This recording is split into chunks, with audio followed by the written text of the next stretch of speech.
पढाउँदैछु है।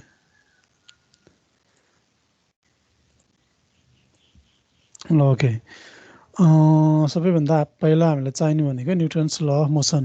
हामीले पहिलेदेखि नै पढिरहेकै कुराहरू हो होइन। फर्स्ट ल, सेकेन्ड ल, थर्ड ल, तीनवटा ल छ। हाम्रो टर्बो मेसिनमा युज हुने ल चाहिँ कुन चाहिँ हो त? कुन ल होला? थर्ड ल है। थर्ड ल। थर्ड ल चाहिँ हाम्रो टर्बो मेसिनमा धेरै युज हुन्छ। किन युज हुन्छ थर्ड ल भनेदेखि हाम्रो अहिले मैले यहाँनिर इन्जिनको ड्रइङ देखाउँछु, फिगर देखाउँछु। त्यसमा इन्जिनबाट निस्किने ग्यासबाट जुन एनर्जी निस्किरहेको हुन्छ त्यसको के अरे थर्ड लको बेसिसमा बसेर चाहिँ हामीलाई थ्रस्ट प्रोडक्सन गर्न हेल्प गर्छ है। त्यो बाहिर निस्किएर रियाक्सन के अरे ग्यासको रियाक्सनले गर्दाखेरि, ठिक छ। त्यही भएर थर्ड ल चाहिँ हाम्रो लागि एकदम हेल्पफुल हुन्छ अथवा इम्पोर्टेन्ट छ। हामीले देखिरहेकै टर्महरू हो न्युटन्सको ल भनेको। यसमा खासै तिमीहरूले गर्नु परेन, फोकस गर्नु परेन, पढिरहेकै टर्म हो। अर्को हामीलाई फ्रिक्वेन्टली चाहिरहने र हामीलाई नलेज हुनुपर्ने थ्योरम भनेको बर्नौलिज थ्योरम हो। यो पनि हामीले पढिसकेकै थ्योरम हो भने चाहिँ त्यो रिभिजन गर्नको लागि चाहिँ यहाँनिर केही कन्टेन्टहरू राखिदिएको छु मैले। जस्तै बर्नौलिज थ्योरमले के भन्छ भनेदेखि कुनै एउटा पाइपमा भनौँ अथवा फ्लुइड फ्लो भइरहेको कुनै एउटा कम्पोनेन्टमा चाहिँ कुनै दुईवटा पोइन्ट अथवा तीनवटा पोइन्टमा पार्टिकुलरली हेर्ने हो भनेदेखि पोइन्ट 1 र पोइन्ट 2 को चाहिँ हाम्रो एनर्जीहरू चाहिँ कन्सटेन्ट हुनुपर्छ, इक्वल हुनुपर्छ भनेर भन्छ है बर्नौलिज थ्योरमले। जस्तै पोइन्ट 1 मा भएको समेसनहरू प्रेसर एनर्जी, काइनेटिक एनर्जी र पोटेन्सियल एनर्जीको सम चाहिँ पोइन्ट 2 सित चाहिँ बराबर हुनुपर्छ भनेर भन्छ है बर्नौलिज थ्योरमले। यो पनि हामीले चाहिरहने कुरा हो। सायद न्युमेरिकल्ली अथवा फर्मुला भए चाहिँ लेखेको रहेनछ। प्रेसर एनर्जीको फर्मुला P1 भइहाल्यो, काइनेटिक एनर्जीको हाफ अनि mv स्क्वायर भइहाल्यो, पोटेन्सियल एनर्जीको चाहिँ रो GH भइहाल्यो है। यो हामीले पहिलेदेखि 10 कक्षादेखि नै पढिरहेको कुरा हो। यसलाई चाहिँ खालि एकै ठाउँमा राखेर हेरेको मात्रै हो है। यो बर्नौली थ्योरम पनि हामीलाई धेरै चाहिन्छ। अगाडि हिसाबहरू पनि यसकै बेसिसमा गरेर गर्छौँ, त्यो हुनाले अलिकति रिभिजन मात्रै गरेको, कुनै नयाँ कुरा होइन। यो कुराहरू पढ्न मन लाग्यो आफैले पढ्दा हुन्छ है। त्यसपछि अब म जान्छु कन्भर्जन र डाइभर्जन डक्ट। यो चाहिँ सायद नयाँ टर्म हुनसक्छ, तर तिमीहरूलाई कन्भर्जिङ र डाइभर्जिङ भन्ने कुरा चाहिँ पढिसकेको छ हामीले फ्लुइडमा होइन। सायद नोजल अथवा अन्त कतै पढेको होला, हामीले पढेको छौँ जस्तो लाग्छ।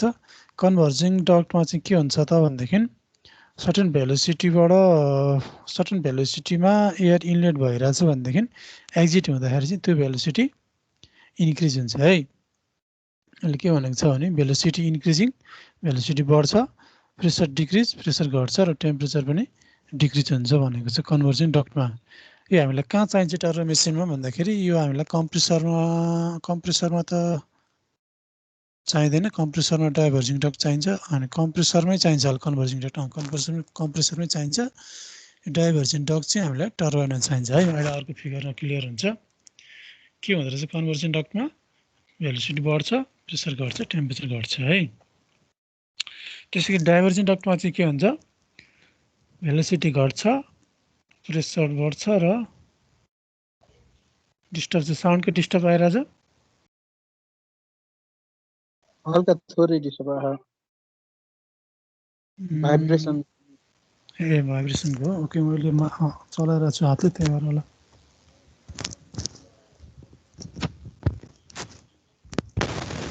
ओके, कन्भर्जन डक्ट र डाइभर्जन डक्टमा चाहिँ हामीलाई के थाहा हुनु पर्यो भनेदेखि कन्भर्जन डक्ट भन्ने बित्तिकै प्रेसरहरू, भेलोसिटी र टेम्परेचर यो तिनवटा टर्म चाहिँ के हुँदो रहेछ भन्ने कुरा चाहिँ कन्टिङ हुनु पर्यो है। त्यसै गरी डाइभर्जन डक्टमा पनि भेलोसिटी, प्रेसर र टेम्परेचर चाहिँ के हुन्छ भन्ने कुरा चाहिँ डाइभर्जन भन्ने बित्तिकै कन्ट हुनु पर्यो। यो कुरा चाहिँ फ्रिक्वेन्टली आइरहन्छ। यो बुझ्यो भनेदेखि पछिको कुराहरू बुझ्न सजिलो हुन्छ, ठिक छ। त्यसपछि अर्को हामीलाई यो सोनिक भन्ने टर्म पनि थाहा हुनुपर्छ। जस्तै हामीलाई म्याक नम्बर पनि थाहा हुनुपर्छ। म्याक नम्बर तिमीहरूले पढिसकेको छ होला। म्याक नम्बर भनेको के हो त, अब्जेक्टको स्पिड। सपोज मैले कुनै गाडीको इक्जाम्पल लिएँ भनेदेखि गाडी कति स्पिडमा कुदिरहेछ त्यो एउटा कुरा भयो, त्यो divided by speed of the sound. साउन्डको स्पिड कति छ, साउन्डको स्पिड कति हुन्छ हाम्रो 330 332 जति हुन्छ होइन। त्यो दुईटाको डिभिजन गऱ्यो भने चाहिँ हाम्रो म्याक नम्बर आउँछ। सपोज ल इक्जाम्पल लिउँ है त 60 किलोमिटर पर आवरको स्पिडले मैले बाइक कुदेर आएको छु भने मेरो म्याक नम्बर कति हुन्छ? कसले निकालेर भन्न सक्छ? क्यालकुलेटर छ त अगाडि तिमीहरूको? कोही मोबाइल लिएर बसिरह होला। ल कसको क्यालकुलेटर छ? 60 किलोमिटर पर आवरको स्पिडले मैले बाइक कुदाएर आएको छु भनेदेखि मेरो म्याक नम्बर कति छ? Question 60 kilometre per hour. गर त गर भन त मलाई। साउन्डको स्पिड चाहिँ कति थियो होला? 0.18 छ। साउन्डको 330 ल्याउ न। साउन्डको 330 मिटर पर सेकेन्ड भयो। कसले एन्सर भन्दै थियो अघि? 0.05 0.05 सर। 0.05 ओके, कसले भनेको नाम भन त? स्वरूपराज पौडेल। अर्को? राज ओके ल ठिक छ।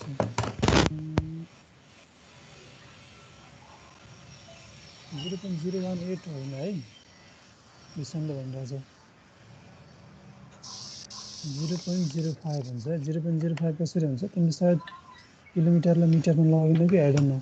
0.05 हुन्छ एन्सर। म्याक नम्बर चाहिँ त्यो हो है।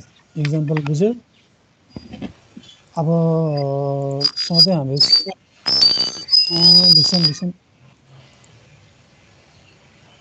विषमले मिट गरेँ मैले। किलोमिटर पर आवरलाई मिटर पर सेकेन्डमा चेन्ज गर्नुपर्छ है।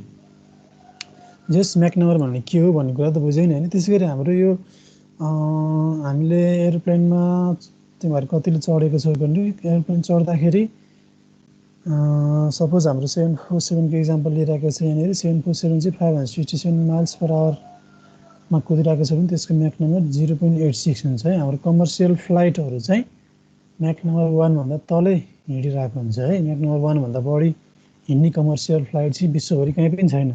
कमर्सियल भनेको है मैले पेसेन्जरहरू चढ्ने जहाजहरूमा चाहिँ हाई म्याक नम्बरवाला पहिला थियो। कसले भनेको? के थियो पहिला? कनकर्ड। राजेशले भने पहिला कनकर्ड थियो। कनकर्ड थियो। अर्को पनि आउँदैछ त्यसले बुम सुपरसोनिक भन्नेको। ओके, अब त्यो आउने कुरा आउला है। पहिला कनकर्ड चाहिँ थियो। कनकर्ड भन्ने जहाज थियो, युके बेस भएर उड्थ्यो। नेपालमा पनि टिआइएमा पनि ल्यान्ड गरेको थियो। तर पछि के एक्सिडेन्ट भएर त्यो जहाज बन्दै गरिदियो है। त्यो चाहिँ सायद म्याक नम्बर 2.2 त्यो भनेको चाहिँ हाम्रो हायर म्याकमा जाने बित्तिकै हामीलाई के फाइदा हुन्छ? साउन्ड डिस्टर्ब भयो सर। हायर म्याक नम्बरमा जाने बित्तिकै हामीलाई डिस्टेन्स सर्ट हुन आउँछ है। किन साउन्ड डिस्टर्ब?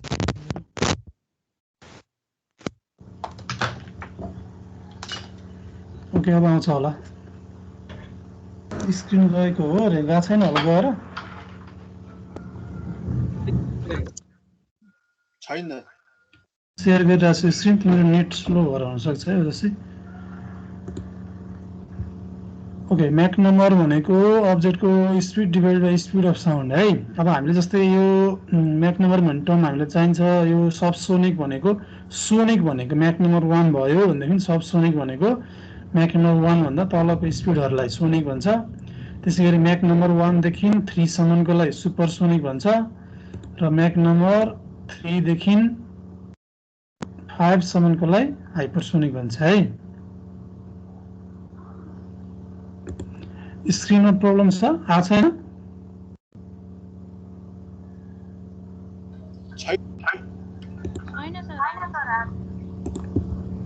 ओके, फेरि एकचोटि सेयर गरौँ। अब हेर त।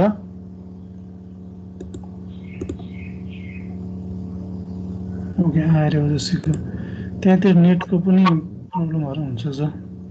आयो अहिले स्क्रिन देखिया त?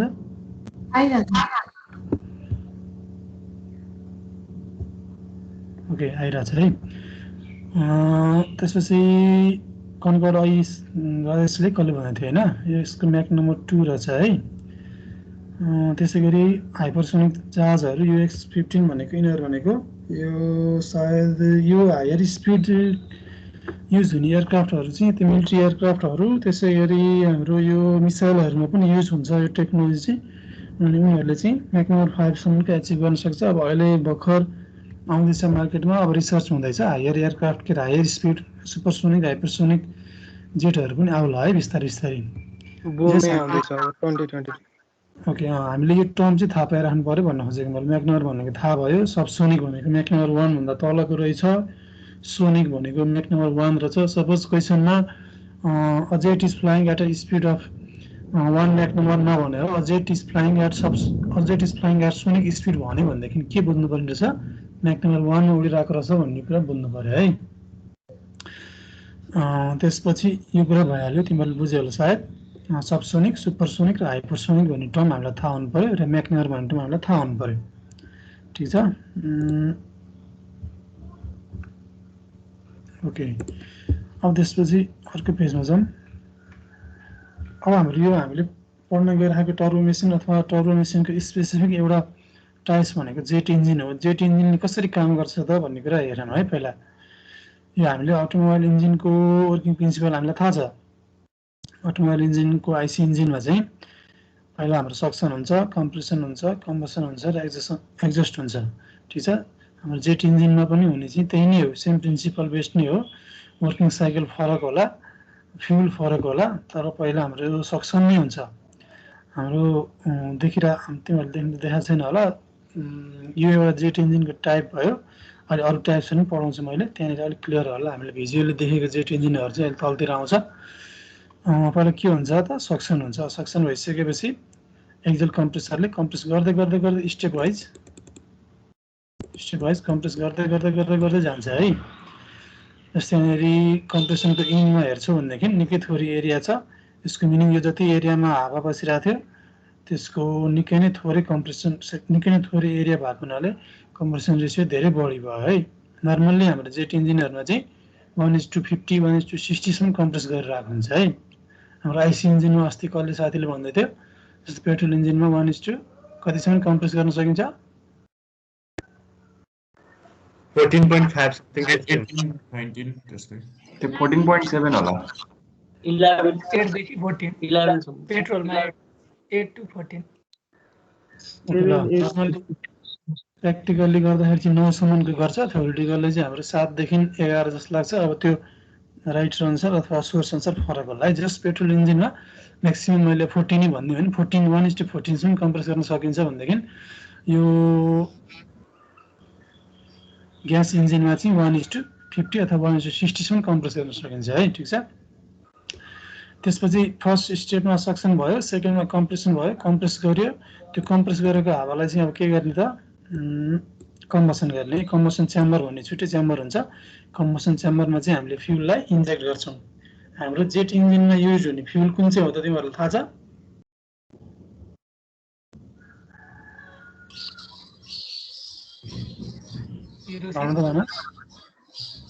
केरोसिन नै होला सर सायद। जेट फ्युल त कहाँ हाइड्रोजन हुन्छ हौ? के हो? त्यो हाई ग्रेड केरोसिन नै हुन्छ जस्तो लाग्छ। केरोसिन नै हो है। अब त्यसले रिप्लाई गरेर के हो त्यसले किन बोलिरहेन, म्यासेजमा त च्याट गरिरहेको, च्याट गर्ने धेरै बान लगाएर है क्या। हजुर सर। होइन सर यतिकै हो। केरोसिन नै युज हुन्छ है। यो जेट इन्जिनमा पनि केरोसिन युज हुन्छ, तर हामीले जुन स्टोभहरूमा युज गर्ने मोटी तेलभन्दा हाइली प्रोसेस भएको केरोसिन युज हुन्छ। ठिक छ। मोटी तेलले हो भने चाहिँ तर अलिक प्रोसेस गरेर जेट इन्जिनलाई युज गर्न लायक फ्युल चाहिँ युज गर्छौँ हामीले। त्यसपछि कम्बसन च्याम्बरमा कम्प्रेस्ड भएर आएको हावालाई चाहिँ के गर्यो त, जेट इन्जिनले इन्जेक्ट गरेपछि आफै स्पार्क भइहाल्छ। स्पार्क भइसकेपछि अब त्यसलाई के गर्नु पर्यो, एक्सपान्ड गर्नु पर्यो। एक्सपान्ड कहाँ गएर हुन्छ, टर्बाइन्समा गएर हुन्छ। अघि कम्प्रेसनमा चाहिँ एरिया घट्दै घट्दै गइरहेको थियो, अब टर्बाइनमा चाहिँ एरिया बढ्दै बढ्दै जान्छ र यो एक्सपान्ड भएको बलेको मिक्सरले चाहिँ टर्बाइनलाई घुमाएर एक्जस्ट भएर जान्छ। अब खास के भयो त भने टर्बाइनलाई घुमाएर गइसकेपछि यो टर्बाइन कहाँ लिङ्क भएको हुन्छ, डाइरेक्टली यहाँनिर फिगरमा हेऱ्यो भनेदेखि बिचमा एउटा एरो जस्तो देखाएको छ। यो एरोको मिनिङ चाहिँ के हो त भनेदेखि टर्बाइन चाहिँ कम्प्रेसरमा लिङ्क भएको हुन्छ। के अरे हावा जाँदा जाँदै टर्बाइनलाई घुमाएर जाँदा जाँदै के अरे टर्बाइनको यो मोसन चाहिँ कहाँ ट्रान्सफर हुन्छ त भने कम्प्रेसरमा ट्रान्सफर हुन्छ ठिक छ त्यो एज अ रिजल्ट चाहिँ कम्प्रेसरले पावर पाइरहेको हुन्छ र कम्प्रेसर कन्टिन्युस घुमिरहेको हुन्छ अब हाम्रो जस्तै कहिलेकाहीँ तिमीहरूले एयरक्राफ्ट एक्सिडेन्ट भएको न्युजहरू सुन्यौ होइन जस्तै ठ्याक्कै डेट त याद भएन एकचोटि एउटा एयरक्राफ्ट मुनाहरूमा खसेको थियो नि चिल टोकेर याद छ तिमीहरूलाई याद छैन होला अब कुनै बर्ड स्ट्राइक भयो अथवा कुनै फरेन अब्जेक्ट आयो भने त के हुन्छ त भनेदेखि यहाँ यो कम्प्रेसरमा त निकै थोरै एरिया हुन्छ फरेन अब्जेक्ट आउने बित्तिकै त्यसले धेरै ड्यामेज गरिदिन्छ ठिक छ बर्ड चरा ठोक्यो भनेदेखि चरा त यो पहिलो स्टेजमा नै ड्यामेज भइसकिहाल्छ हाम्रो कम्प्रेसरको ब्लेडहरू ड्यामेज हुन्छ त्यो ड्यामेज भइसकेपछि एज अ रिजल्ट चाहिँ यो टर्बाइनले काम गर्न बन्द गर्छ है यहाँनिर हाम्रो यो टर्बाइनको तिमीहरूले फर्स्ट सेकेन्ड थर्ड स्टेजहरू हुन्छ त्यो भनेको चाहिँ पहिलो स्टेज सेकेन्ड स्टेजमा कति एयर कम्प्रेस हुँदै गयो त्यसको मिनिङ चाहिँ त्यो हो है त्यसै गरी यहाँनिर मैले कम्प्रेसर टर्बाइनको पनि 3टा स्टेज देखिरहेको छु यो फिगरमा 2-3टा स्टेजहरू हुन्छ मैले के भने भनेदेखि कुनै फरेन अब्जेक्ट आएर कोलाइड भयो कम्प्रेसरमा भनेदेखि त्यसले धेरै ठुलो इम्प्याक्ट पार्छ र धेरै ड्यामेज गर्छ है ओके टर्बाइनले कसरी काम गर्दो रहेछ अलिअलि आइडिया भयो तिमीहरूलाई सर यो हावाले घुमाउने चाहिँ केलाई हो यो अलिकति बुझिएन के यो एक्जस्टमा चाहिँ अब यो हावा र फ्युल बर्न भइसकेपछि हाम्रो जुन आइसी इन्जिनमा हुन्थ्यो त्यसले एक्सपान्ड ठाउँ खोज्छ हो अब त्यो त बढ्यो नि त भोल्युम बढेपछि एक्सपान्सन हुने ठाउँ खोज्छ अनि टर्बाइनबाट निस्केर जान्छ ठिक छ यतिसम्म बुझ्यो है टर्बाइनबाट निस्केर जाँदा जाँदै टर्बाइनको एरोडाइनामिक सेपले गर्दाखेरि टर्बाइन घुम्छ यतिसम्म बुझिन्छ है टर्बाइन घुमिसकेपछि टर्बाइन चाहिँ अगाडिपट्टिको कम्प्रेसरसित कपाल भएर राखेको हुन्छ कपाल भनेको त बुझ्छ होइन दुईटा जोइन भएको हुन्छ अनि एज अ रिजल्ट चाहिँ जति स्पिडमा टर्बाइन घुमिरहेछ कम्प्रेसर पनि त्यति नै स्पिडमा घुम्नुपर्छ बुझिन्छ टर्बाइनले चाहिँ अनि काम चाहिँ के गर्छ यसमा अब त्यसपछि टर्बाइनको काम त्यति घुम्ने मात्रै हो त्यसले कम्प्रेसरलाई घुमाए मात्रै त्यो चाहिँ एउटा कम्प्रेसरलाई घुमाउने काम मात्रै गर्यो पावर चाहिँ कसरी आयो त भनेदेखि एक्जस्ट भएर गएको जुन हावा छ नि हजुर त्यो हावाले चाहिँ अगाडि ठेल्छ कि रकेट हामीले तिहारमा रकेट उडाउँछौँ नि रकेटको त्यो के अरे इनमा हामीले आगो बाल्दाखेरि जुन फोर्सको मास्तिर बढ्छ नि रकेट सेम त्यही प्रिन्सिपल के बुझ्यौ जेट इन्जिनमा हुने त्यो जेटको नि टाइप्सहरू छ अहिले म भन्छु तर टर्बो जेट इन्जिनमा हुने चाहिँ ठ्याक्कै त्यो रकेट हामीले तिहारमा उडाउने रकेटकै प्रिन्सिपल बेस्ड हो है ठिक छ कसरी काम गर्छ भन्ने कुरा बुझ्यौ बुझ्नु पर्यो है यो चाहिँ इनकेस सर त्यो एक्जस्टमा हाम्रो स्पिड हाई हुन्छ कि थोरै हुन्छ हाई हुन्छ त्यो धेरै फास्ट हुन्छ सर एरिया बढ्दा स्पिड कसरी हाई हुन्छ एरिया बढ्दैन त्यो एक्जस्टमा हाम्रो नोजलहरू युज गरेको हुन्छ यहाँ देखिरहेको छैन होइन मैले यहाँनिर फर्स्ट स्लाइडमा के भनेको थिएँ ओके कन्भर्जन डक्ट देखिरहेछ हजुर हो यस्तो खाले नोजल युज गरेको हुन्छ यस्तो खाले नोजल युज गरेपछि स्पिड बढ्छ है नोजल त हामीले पढिसकेको होइन र पढिसकेको होला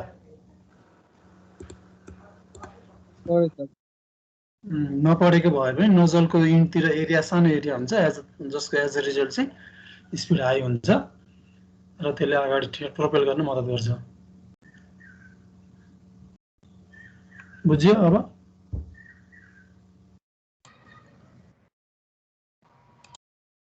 बुझाएको छैन भने सोध है कसरी काम गर्छ इनकेस मैले भनेको बुझेन भनेदेखि युट्युबतिर जति भिडियोहरू पाइन्छ भिडियोहरू हेर्दा हुन्छ एनिमेसनहरू जति पाइन्छ सर त्यो सुरुमा घुम्नलाई चाहिँ टर्बाइन घुम्नलाई चाहिँ कसरी घुमाउँछ नि इनिशियल स्टेजमा चाहिँ गुड क्वेसन हाम्रो बाइकमा कसरी स्टार्ट हुन्छ सुरुमा हाम्रो स्टार्टरलाई पावर कसरी दिन्छ ब्याट्री नत्र किक सेल्फ स्टार्ट दिन्छ होइन हामीले स्टार्टर मोटर हुन्छ स्टार्टर मोटरलाई ब्याट्री पावर दिन्छौँ इनकेस ब्याट्री पावर छैन भने हामीले किक हानेर स्टार्ट गर्छौँ होइन पहिला म्यानुअली यसमा पनि पहिला चाहिँ ध्यान दिएर सुने उसले राम्रो क्वेसन गरेको छ यसमा पनि पहिला चाहिँ ब्याट्री पावर नै युज गरेर स्टार्ट गर्नुपर्छ तर तिम्रो टर्बो जेट इन्जिनहरू चाहिँ जहिले पनि कहाँ स्टार्ट गरेर हुन्छ भुइँमै भइरहेको बेलामा स्टार्ट भइरहेको हुन्छ है सबै प्यासेन्जरहरू लोड भइसकेपछि सबै कार्गोहरू लोड भइसकेपछि तिम्रो पावर दिन्छ। सपोज मैले हाम्रो काठमाडौँ एयरपोर्टको इक्जाम्पल लिएँ भनेदेखि काठमाडौँ एयरपोर्टले पावर सप्लाई दिन्छ, तारको कनेक्सन दिन्छ। तारको कनेक्सन चाहिँ इन्जिनमा लगाएर त्यो प्लग जोडिसकेपछि अनि बल्ल टर्बाइन स्टार्ट गर्न त्यहाँबाट पावर मिल्छ है। बुझ्यौ? त्यो माथि आकाशमा गइसकेपछि स्टार्ट गर्ने अब एक्सिलरी पावर सप्लाईहरू हो र तर ग्राउन्डमा हुँदाखेरि चाहिँ जहिले पनि एक्सटर्नल पावर सप्लाई नै युज गरेर स्टार्ट गर्छौँ है हामीले। ठिक छ? ठिक छ सर। एकचोटि इन्जिन स्टार्ट भइसकेपछि सेल्फ पावर निकाल्न सुरु भइहाल्छ। सुमन भन त। अनि त्यसपछि जब टर्बाइन घुम्छ अनि पहिले हामीले सेल्फ स्टार्टर कट अफ गरे जस्तो कट हुन्छ पहिलाको पावर चाहिँ? त्यो पहिलाको पावर त एयरपोर्टबाट दिइरहेको हुन्छ। एयरपोर्टको पावर त निकालेर त्यहीँ राखिहाल्छ अनि प्लेन त रनिङमा गएर माथि आकाशमा गइसकेपछि त आफै सेल्फ जेनेरेटिङ भइहाल्छ। पहिलाको त निकाल्नु पऱ्यो।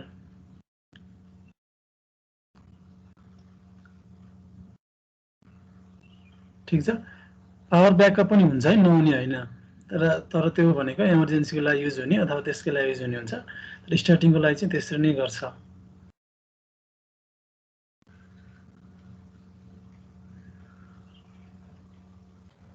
ठिक छ?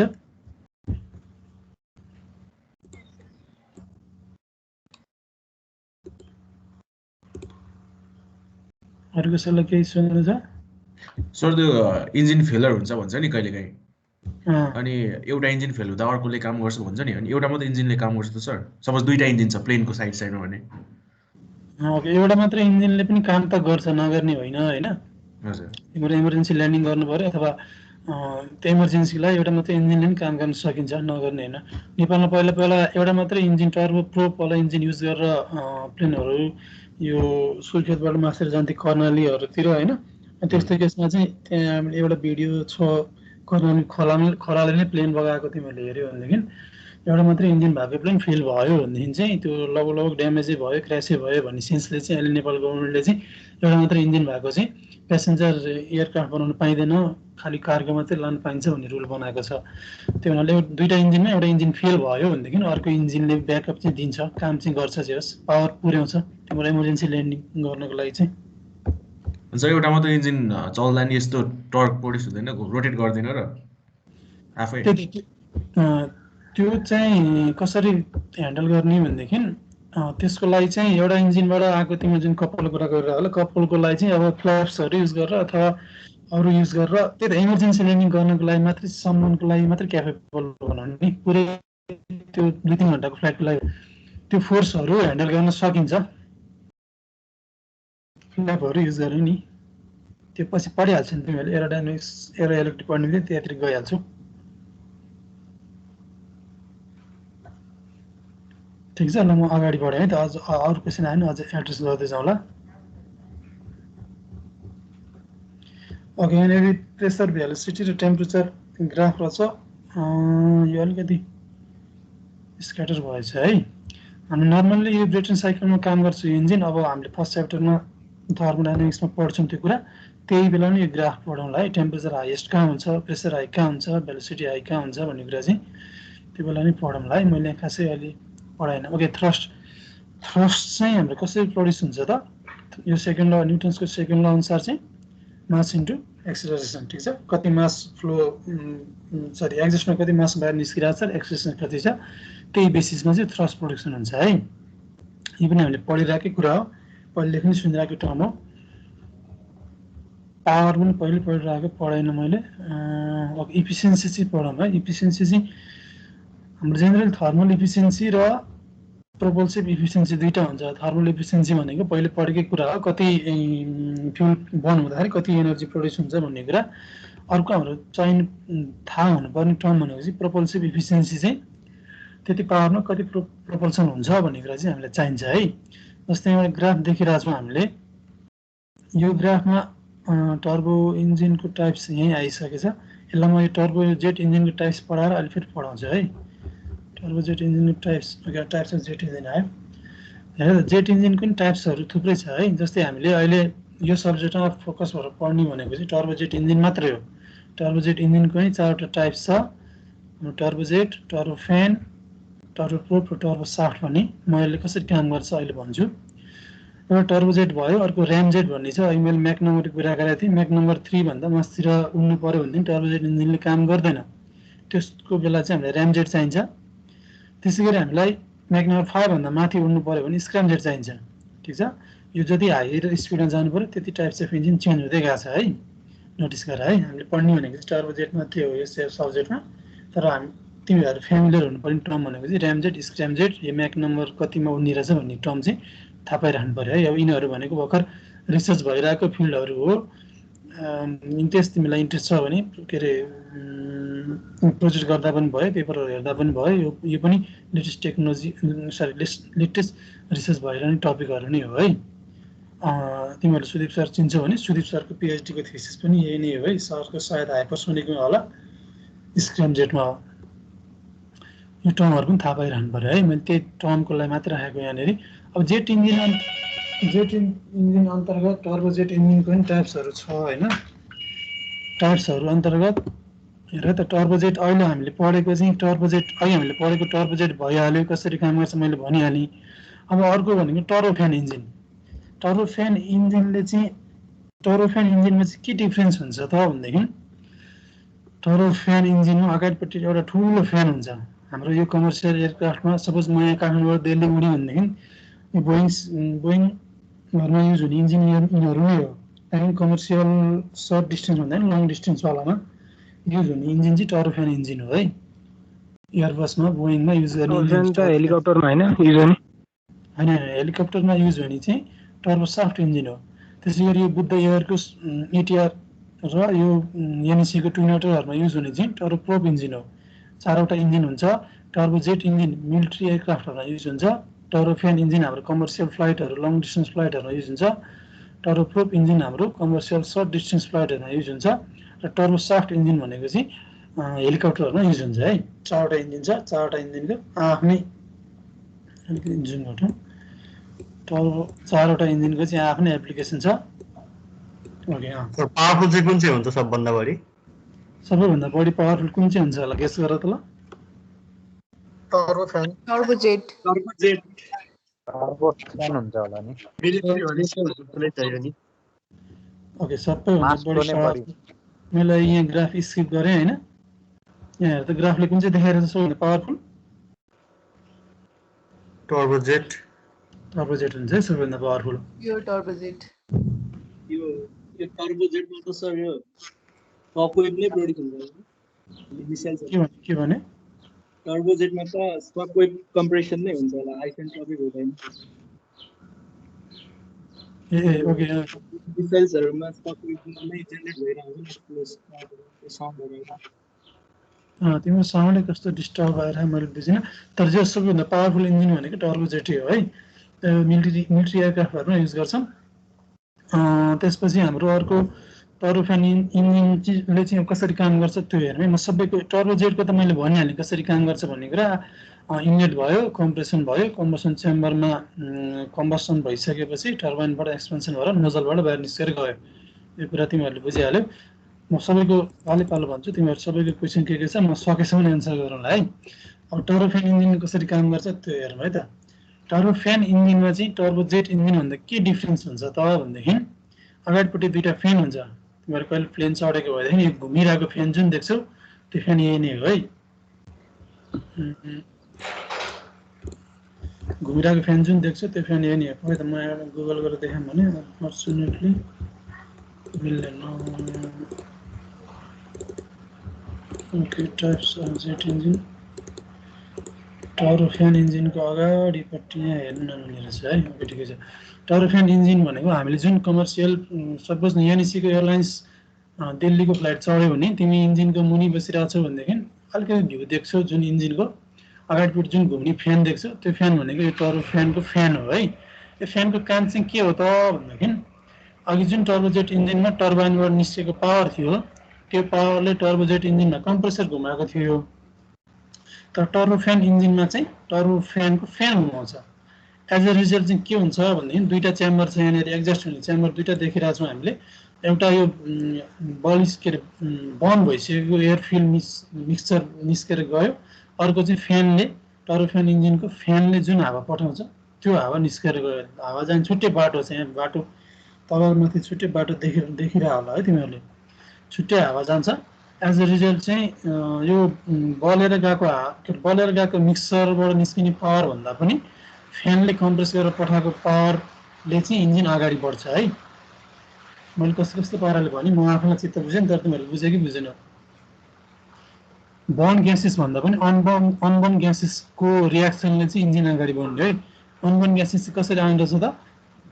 टर्बाइनबाट निस्केको पावरले जुन फ्यान घुमाउँछ त्यो फ्यानले पठाएको हावाबाट चाहिँ अनबर्न ग्यासेसहरू आउँदछ। बुझ्यो कि बुझेन? अब इनकेस बुझेन भने आफैले अलिकति सेल्फ स्टडी गर है, युट्युबतिर भिडियोहरू हेर, एनिमेसनहरू हेरेर बुझिन्छ। त्यो भएर यसको नामै टर्बोफ्यान इन्जिन हो है। बाहिर फ्यान युज गरेको हुन्छ, त्यही फ्यानबाट चाहिँ हावा निस्केर जाने हुनाले यसको नाम टर्बोफ्यान इन्जिन। ठिक छ। अब अर्को हाम्रो टर्बोप्रोप इन्जिन। टर्बोप्रोप इन्जिनमा चाहिँ के हुन्छ त भनेदेखि टर्बाइनबाट जुन पावर निस्किरहेको छ त्यो पावरले चाहिँ र प्रोपेलरलाई घुमाउँछ। बुद्धयरतिर देखेको भए जुन प्रोपेलर घुम्छ बुद्धयरको एटिआरमा, त्यो प्रोपेलर चाहिँ यसरी घुम्छ है। ठिक छ। वर्किङ प्रिन्सिपल त्यही नै हो, खालि के ड्राइभ गर्छ भन्ने कुरा मात्रै हो है। टर्बोफ्यान इन्जिनमा एउटा फ्यान ड्राइभ गर्यो, टर्बोप्रोप इन्जिनमा एउटा प्रोपेलर ड्राइभ गर्यो। त्यसैगरी टर्बोसाफ्ट इन्जिनमा टर्बाइनबाट निस्किने पावरले साफ्टलाई घुमाउँछ, जुनले चाहिँ हेलिकप्टरको माथिको प्रोपेलरहरू घुमाउँछ। साफ्टबाट पावर जता लान पनि सकिन्छ। ठिक छ। चारवटाको डिफरेन्स बुझ्यौ?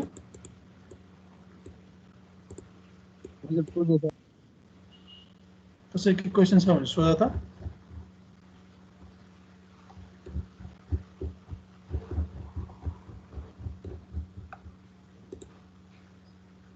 सबैले बुझेको? नबुझेको भए अब आफैले सेल्फ स्टडी गर है।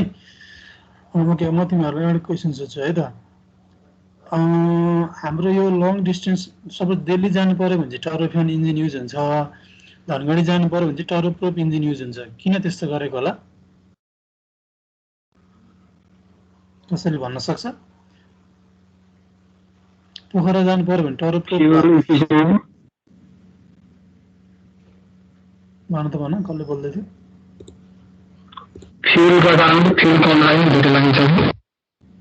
बुझेन तिम्रो साउन्ड। त्यही सर, अब फ्युल इकोनोमीको कुरा हो। पंखा भाँचिन्छ कि हाई स्पिडमा चाहिँ कमर्सियल अलि हुन्छ, लङ डिस्टेन्स हल्का स्पिड हुन्छ नि त ऊ भन्दा। ओके, होइन यो टर्बोप्रोपलाई नै हाई स्पिडमा लान चाहिँ सकिन्छ है, लान नसकिने होइन। त्यो पंखा बाहिर हुँदा त भाँचिने चान्स बढी हुन्छ भन्ने सुन्थेँ कि भित्र भन्दा। त्यो त अब एकदम पावरफुल नभाँचिने पंखा राखिदिने नि, के हो र? भाँचिने समस्या चाहिँ होइन भन्नु खोजेँ। ल तिमीहरूले गेस गर्न सकेन, मैले यहाँ ग्राफ देखाइसकेको थिएँ, तिमीहरूले नोटिस गरेनछ? यो ग्राफ हेर त, प्रोपल्सिभ इफिसियन्सीले के भन्छ। टर्बोप्रोप इन्जिनको ग्राफ के भइरहेछ? 80% स्पिडमा गइसकेपछि झरेर तलतिर आइरहेछ है।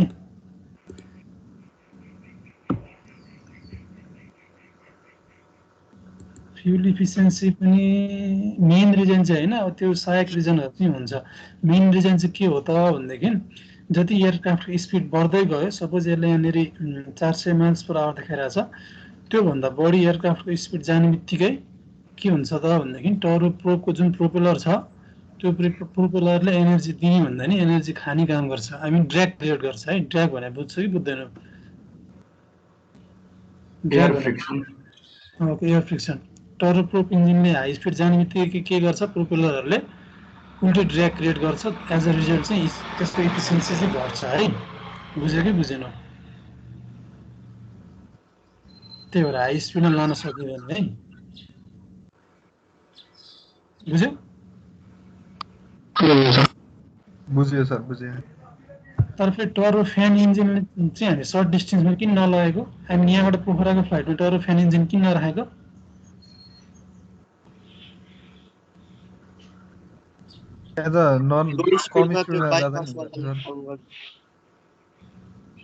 ओके, दुईजनाले बोल्यो, मैले बुझिनँ। ओके, यहाँ सर्ट डिस्टेन्स फ्लाइटलाई चाहिँ टर्बोसाफ्ट अथवा टर्बोजेट इन्जिन भन्दा पनि टर्बोसाफ्ट इन्जिन चाहिँ इफिसियन्ट हुन्छ। किन भनेदेखि हामी सर्ट डिस्टेन्स फ्लाइटमा अब सर्ट डिस्टेन्स फ्लाइटको लाइक 10% 10 देखि 15% सम्म भनेको त ल्यान्डिङ गर्ने र फ्लाइट गर्ने ड्युरेसन नै 10 देखि 15% खाइदिन्छ है। बाँकी बसेको लाइक 80% मात्रै हावामा उड्नुपर्ने हुन्छ। हाई एल्टिट्युड गेन गर्न भ्याइँदैन क्या त्यो टाइमसम्ममा अलिकति उड्यो। अब हाई एल्टिट्युड गेन गर्ने बेलासम्ममा फेरि के भइसक्छ ल्यान्ड गर्ने टाइम आइसक्छ। त्यो हुनाले चाहिँ टर्बोसाफ्ट इन्जिनहरू हाई एल्टिट्युडको लागि सुइटेबल भएको हुनाले चाहिँ टर्बोसाफ्ट इन्जिनहरू चाहिँ सर्ट डिस्टेन्स फ्लाइटमा युज हुँदैन है। जस्तै तिमीहरूले नोटिस गर्यो भने नेपालको अलमोस्ट डोमेस्टिक फ्लाइटहरू सबै टर्बोप्रोप इन्जिन युज भएको छ। एउटा एयरलाइन्सले चाहिँ टर्बोजेट इन्जिन युज गर्छ। कुन चाहिँ एयरलाइन छ नोटिस गरेको छौ? श्रीले सौर्यले सौर्य श्री एउटै त हो अहिले त। ए एउटै हो ओके। उनले पनि सर्ट डिस्टेन्स भन्दा नि सायद धनगढी महेन्द्रनगर धनगढीसम्मको फ्लाइटलाई चाहिँ टर्बोजेट इन्जिन युज गर्छ होला। इनकेस तिमीहरूले मैले के पढाएँ भन्ने कुरा बुझाएको छैन। फेरि भन्नु त। विराटनगर जाँदा पनि जेट इन्जिन युज गर्छ टर्बोजेट। विराटनगर पनि कम्पेरेटिभली अलिकति लङ डिस्टेन्समै पर्यो। किन यो टर्बोजेट चाहिँ युज गर्छ भन्नुभयो त? Turbo fan sorry turbo fan चाहिँ किन युज गर्छ भन्नुभयो त्यो? टर्बो फ्यान इन्जिन चाहिँ टर्बो फ्यान र टर्बोप्रोपको इफिसियन्सी कम्पेयर गर्दाखेरि चाहिँ दुईटाको इफिसियन्सीमा चाहिँ टर्बोप्रोपको इफिसियन्सी सर्ट डिस्टेन्स र थोरै स्पिडको लागि चाहिँ हायर छ कि। तिम्रो अब मैले उही बाइक कुदा जस्तो त हो नि 60 किलोमिटर पर 5 नम्बर गियरमा 60 किलोमिटर पर आवरको स्पिडमा 40-50 किलोमिटर पर आवरको स्पिडमा कुदाउँदाखेरि पनि डिस्टेन्स त उति नै हुन्छ होइन। फ्युल बढी खाइदिन्छ नि त। त्यो फ्युल इकोनोमीको कुरा हो। सर्ट रुटमा चाहिँ युज नगर्नु। टर्बो फ्युल इकोनोमीकै कुरा हो। टर्बो फ्यानलाई चाहिँ सर्ट डिस्टेन्समा युज नगर्नु तर टर्बो प्रोपलाई लङ डिस्टेन्समा युज नगर्नु चाहिँ इफिसियन्सी propulsive efficiency कुरा हो। सर सर्ट डिस्टेन्स र लङ डिस्टेन्स भनेको चाहिँ कति कति कति रेन्जसम्मको लागि सर्ट भन्ने कतिलाई रेन्ज कम भन्ने छ? त्यो डिस्टेन्स चाहिँ ठ्याक्कै थाहा भएन मलाई। ठ्याक्कै यति किलोमिटर नै भन्ने चाहिँ सायद त्यस्तो रुल चाहिँ छैन होला होइन। अब त्यो थम रुल चाहिँ होला तर जेनरली यति किलोमिटर उति किलोमिटर भन्ने चाहिँ छैन होला। मैले पनि त्यो चाहिँ सुने छैन। हामी जेनरल डोमेस्टिक फ्लाइटहरूलाई सर्ट डिस्टेन्स मानेर हान्छौँ, इन्टरनेसनल फ्लाइटहरूलाई चाहिँ लङ डिस्टेन्स मानेर हान्छौँ। तर सायद नेपालले पनि धनगढी विराटनगरलाई टर्बोजेट इन्जिन युज भयो भनिसकेपछि अब त्यसलाई लङ डिस्टेन्स मान्न सकिन्छ होला। किलोमिटर चाहिँ मलाई थाहा भएन। त्यो हेर न तिमीले एकचोटि आफैले हेर।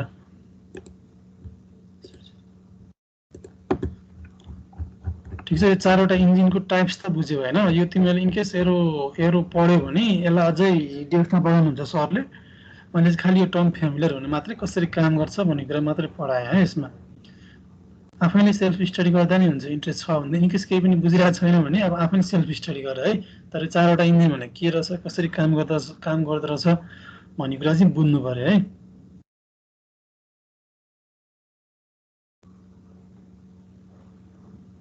ओके यहाँनिर मैले एउटा कुरा मिस्टेक हुँदैन छुटाएको छु। टर्बोप्रोप इन्जिनमा थ्रस्ट कसरी जेनेरेट हुन्छ? मैले टर्बोजेट इन्जिनमा त ग्यासको रियाक्सनले भने टर्बोफ्यान इन्जिनमा नि ग्यासकै रियाक्सनले तर बाइपासबाट माथि बाइपास भन्ने टर्म आउँछ है यो टर्बोफ्यान इन्जिनमा। टर्बोफ्यान इन्जिनमा बाइपास रेसियो बाइपास भन्ने कुरा आउँछ। बाइपास भनेको चाहिँ के हो त? माथिबाट जाने फ्रेस एयरको रेसियो है। फ्रेस एयर र बलेर जाने हावाको रेसियो बन्ड रेसियो त्यसलाई चाहिँ बाइपास रेसियो भन्छ। टर्बोफ्यान इन्जिनमा नि बाइपास भएर जाने हावाको रियाक्सनबाट थ्रस्ट जेनेरेट हुन्छ भनेदेखि टर्बोप्रोप इन्जिनमा थ्रस्ट कसरी जेनेरेट हुन्छ? यो फिगरमा त देखाइरहेछ बर्न भएको हावा त तलतिर पठाइरहेछ त्यसरी जेनेरेट हुने त होइन होला। दुईवटालाई कम्बाइन गरेको अझसम्म रिसर्च छैन। यो टर्बोप्रोपमा हावाले पनि प्रोपेलरले तल नफालेर सिधा फाल्ने कि। अब त्यो तिम्रो प्रोपेलरको डिरेक्सन चेन्ज गर्ने सम्बन्ध चाहिँ एयरक्राफ्टहरू छ। अस्ति त्यो भुइँचालोको बेला नेपालमा ओस्प्रेहरू आइरहेको थियो होइन। आई मिन हेलिकप्टर जसरी माथि पनि लान सक्छ र यो टर्बोप्रोपको जसरी अगाडि पनि लान सक्छ त्यसको इन्जिनहरूले चाहिँ। तर तिमीले भने जस्तो टर्बोजेट र टर्बोप्रोप दुइटै कम्बाइन भएको चाहिँ मैले सुनेको छैन है। मैले नसुनेको हुनसक्छ। अब आफैले स्टडी गर है त्यो कुरो। जस मैले सुनेको चाहिँ छैन त्यस्तो कुरा। त्यो इफिसियन्सीकै कुराले त्यो कुरा आएन नि त। हाई स्पिडमा जाने बित्तिकै टर्बोप्रोपको प्रोपोजल इफिसियन्सी घटिहाल्छ। त्यो फ्यानले नै ड्र्याग क्रिएट गर्छ। त्यस्तो केसमा त फ्यानलाई लुकाउनु पऱ्यो कि ड्र्याग घटाउनको लागि। त्यो हुनाले दुईटा कम्बाइन गर्न गाह्रो नै पर्ला।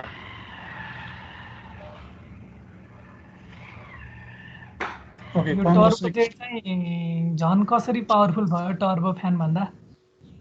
टर्बो जेट भनेको मिलिट्री युजको लागि पावरफुल छ भन्नुभयो, तर यो टर्बो फ्यान नै यसो हेर्दा झन् पावरफुल देखिन्छ, किनभने यसमा अनबर्न ग्यासेस पनि छ अनि एक्जस्टको पनि पावर छ। एक्जस्टको पावर चाहिँ एकदम थोरै हुन्छ, तिम्रो 10 देखि 20% जति मात्रै हुन्छ turbo फ्यानमा एक्जस्टको power.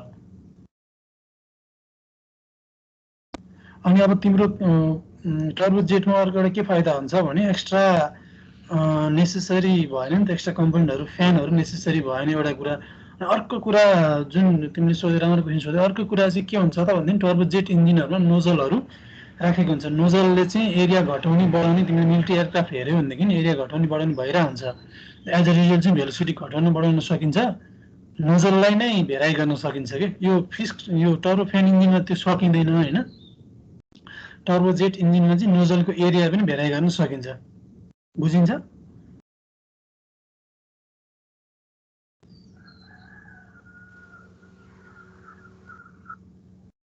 Short distance flight भनेको 1500 किलोमिटर छ, राजेशले यहाँ लेखिरहेको छ। लङ डिस्टेन्स भनेको 4000 देखि 5000 किलोमिटरसम्म छ। Okay nice. ल ओके, मैले टर्बो प्रोपको थ्रस्ट भनिहालेँ। टर्बो साफ्ट त हेलिकप्टरको प्रोपेलरबाट थ्रस्ट जेनेरेट हुन्छ, भइहाल्यो। अब अरू स्टडी गर्न मन लाग्यो सेल्फ स्टडी गर है। मैले केही छुटाएको छैन होला सायद। टर्बो प्रोप चाहिँ कसरी काम गर्छ भन्ने अलिकति भन्न बिर्से जस्तो लाग्यो। टर्बो प्रोपले त्यो एक्जस्ट गर्दाखेरि चाहिँ कि कसरी? टर्बो प्रोपको एक्जस्टबाट चाहिँ एनर्जी आउँदैन, प्रोपेलरबाटै आउने हो प्योर एनर्जी।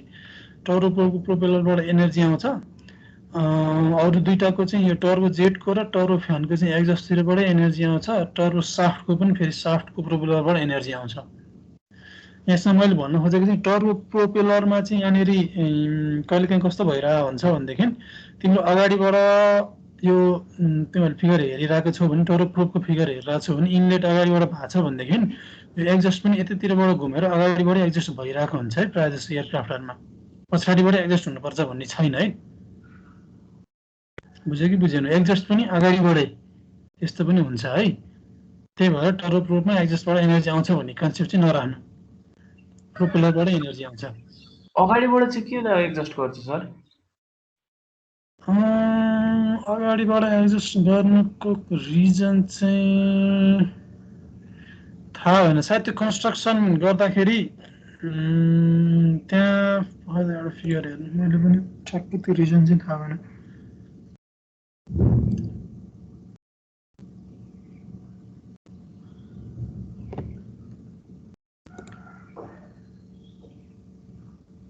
अब फ्यानबाट पावर आउने भयो जता गरायो नि भने उसको डिजाइन जस्तो फिजिबल लाग्यो गराइदिए। हो त्यो पनि,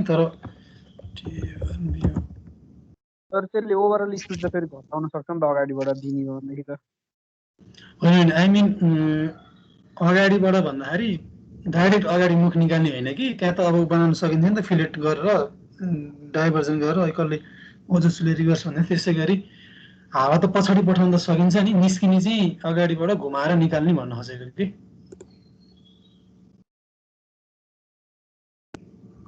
त्यस्तो पनि हुन्छ भन्न खोजेको मैले। सबै इन्जिनमा हुन्छ त होइन, एक दुईवटा इन्जिनमा मैले देखाएको थिएँ, तर फ्याट्टै अहिले यहाँ चाहिँ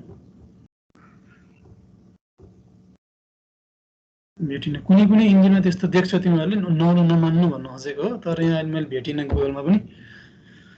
तर ठिक छ, टर्बो प्रोप इन्जिनबाट थ्रस्ट चाहिँ टर्बाइनको के अरे प्रोपेलरको ब्लेडहरूले नै आउँछ भन्ने कुरा हो। एक्जस्टले 8 देखि 10% थ्रस्ट दिन्छ होइन र, अनि अगाडि भयो भने त एफिसियन्सी घट्ला नि।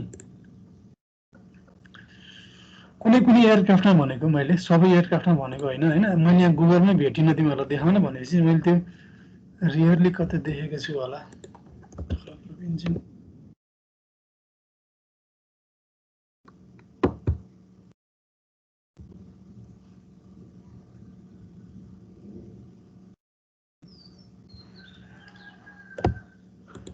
ओके छैन, मैले त्यो फिगर भेटिनँ। कुनै कुनै देख्यो भने नमान्नु, एक्जस्ट पछाडिबाटै हुने हो होइन। कुनै कुनै एयरक्राफ्टहरूमा चाहिँ अगाडि पनि हुन्छ, कहीँ कहीँ देखिन सक्छ भन्ने खोजेको मात्रै हो। जे होस् एक्जस्टको पाइप चाहिँ मजाले बेन्ड गरेर लैजान सक्छ जता पनि, जता पनि लाग्न सकिन्छ। एक्जस्टबाट इनर्जी नआउने भएपछि टर्बो प्रुफ इन्जिनमा ठिक छ। अब धेरै डिस्कसन भएको छ। कति बजीसम्म क्लास? मैले आज धेरै पढाउनु। कति बजीसम्म रुटिनमा हेरेर भन त। 1:35 1:35 मात्रै हो?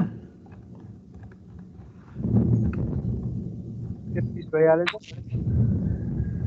ल म 2 मिनटमा सकिहाल्छु आजलाई। अब ए ओके, पछाडिबाट इन्टेक भएर अगाडिबाट एजुकेसन र दीपक पाण्डेले एउटा फोटो राखेर च्याट 25 सम्म छ है। कति बजीसम्म? 2:25 सम्म। 2:25 सम्म हो। अनि किन मै हेर्छु रुटिन 2:25 सम्म हो कि क्लास? ल म रुटिन हेर्छु पा।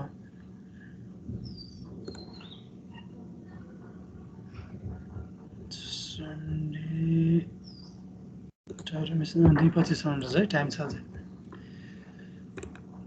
ओके, यहाँ च्याट बक्समा तिम्रो साथीले एउटा फोटो राखिरहेछ। निकेश तिमीहरूले हेर्न मिल्छ भने हेर त। मलाई लागि रिभर्स उल्टो उल्टो भनिरहेको थिएँ। एयरको इन्टेक नै पछाडिबाट भएर कम्प्रेसन पछाडिबाट हुँदै हुँदै एक्जस्ट चाहिँ अगाडिबाट हुँदोरहेछ है। मैले यस्तो फिगर देखाएको थिएँ, तर मैले नि क्लियर, म नि क्लियर भएर हुन्छ। ठिक छ, इन्टेक अगाडिबाट नभएर इन्टेक नै पछाडिबाट भयो है। यस्तो पनि एयरक्राफ्ट हुन्छ, एक्जिस्ट गर्छ। कता हो सर? यहाँ तपाईँको च्याट बक्समा छ। यसलाई मैले कसरी देखाउँछु त? सर हजुरले के भन्छ यो भन्दा बरु ओभरअल सेयर गर्नुभयो नि देखाउँ। ल ओके, देखियो अब? देखियो है। इन्टेक नै पछाडिबाट भयो, पछाडि नै कम्प्रेस भयो, हुँदा हुँदा एक्जस्ट चाहिँ अगाडिबाट भयो। त डाइरेक्ट अगाडिबाट भयो होइन, साइडबाट भयो है। अघि कसले मलाई सोध्दै थियो, साइडबाट एक्जस्ट भयो। सर यो त रिभर्स थ्रस्टको काम भयो होइन? यो त डिसेलरेसनको लागि मात्रै युज हुन्छ होइन र? होइन, पावर जेनेरेसनमा नै यस्तो टर्बाइन युज हुन्छ।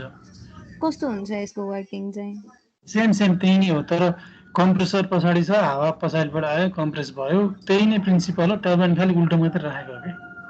ए ओके। एउटा क्वेसन सोध्छु है यही सम्बन्धी। ल सोधा त, म धेरै एक्सपर्ट त भएन, त्यही सोधा। अलिअलि बुझिनँ मैले, साउन्ड भन त। टर्बो प्रोप यो प्रोप छ नि सर, यो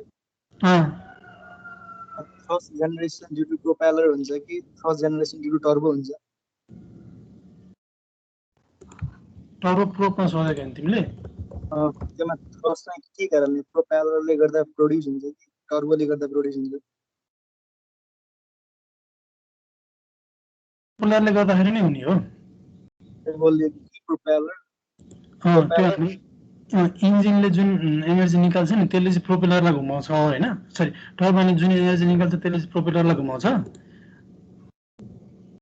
अनि यो प्रोपेलर र यो टर्बोको यो जुन फर्स्ट प्रोडक्सन फर्मुला सेम भयो नि, कन्सेप्ट फरक छ नि सर। कम मासमा बढी भेलोसिटी र धेरै मासमा कम भेलोसिटी इम्प्याक्ट दिने भन्ने।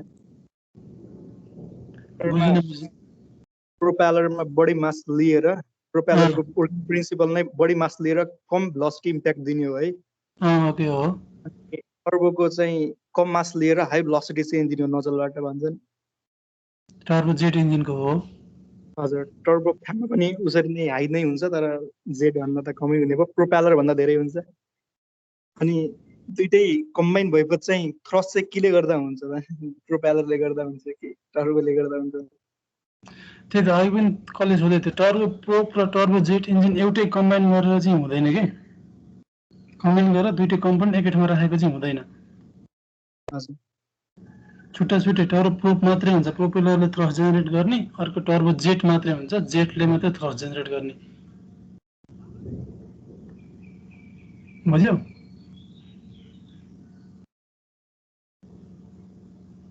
बुझेको? कसले सोधिरहेको थियो? अनिल। भयो है। अब अगाडि बढौँ है। जस यो फिगर यस्तो कुरा देख्यो भने चाहिँ नयाँ नमान्नु भन्नको लागि मात्रै भनेको है त्यो टर्म चाहिँ मैले। ओके, यो 4वटा इन्जिनको बारेमा अब अलिअलि आफ्नै सेल्फ स्टडी पनि गरेँ है। अब ग्यास टर्बाइन इन्जिनको कन्स्ट्रक्सनको कुराहरू आइरहेछ यसमा। यसमा मैले अघि भनिसकेको छु, मैले त्यति फोकस गरिनँ। एयर इनलेट भयो, कम्प्रेस भयो, कम्बसन भयो, टर्बाइन एक्सपेन्सन भयो र एक्जस्ट भयो भन्ने कुरा। ओके, यो अर्को एउटा टर्म चाहिँ जस्तै सिङ्गल पुल, डबल पुल, स्पुल, सरी सिङ्गल स्पुल, डबल स्पुल, ट्रिपल स्पुल भन्ने टर्म पनि सुनिरहेको हुन्छौँ हामीले। यो भनेको चाहिँ के हो त भनेदेखि स्पुलको मिनिङ चाहिँ कति स्टेजमा कम्प्रेसर राखिएको छ। जस्तै सिङ्गल स्पुल भनेको एउटा कम्प्रेसर छ, एउटा कम्प्रेसरको युनिट छ, एउटा टर्बाइनको युनिट छ। डबल स्पुल भनेको कम्प्रेसरको युनिट दुईटा हुन्छ। पहिलो स्पुलले सर्टेन कम्प्रेस गरिसकेपछि त्यसलाई फर्दर कम्प्रेस गर्न अझै अर्को कम्प्रेसर राखेको हुन्छ। त्यसैगरी टर्बाइन पनि दुईटा युनिट हुन्छ है, दुईटा होइन, दुईटा युनिट, ठिक छ। त्यसै ट्रिपल स्पुल भनेको 3टा युनिट अफ कम्प्रेसर हुन्छ, त्यसैगरी 3टा युनिट अफ टर्बाइन हुन्छ। युनिट भनेको एउटा कम्प्रेसरको युनिट भनेको 2-3वटा स्टेजहरू, सरी 10-12वटा 22वटा जति स्टेज छ भनेदेखि एउटा युनिट त्यो भयो। अर्को सानो कम्प्रेसर गर्दै फर्दर कम्प्रेस गरेर लगेको हुन्छ। जतिवटा युनिट भयो त्यतिवटा स्पुल भनेर भनिन्छ है। स्पुलको मिनिङ चाहिँ त्यो सिङ्गल स्पुल। यहाँ डबल स्पुलको पनि फिगर छ कि छैन? ओके, 2 स्पुल छ। फेरि भन्दिनु न, अलि क्लियर भएन त्यो युनिट वाला कुरा।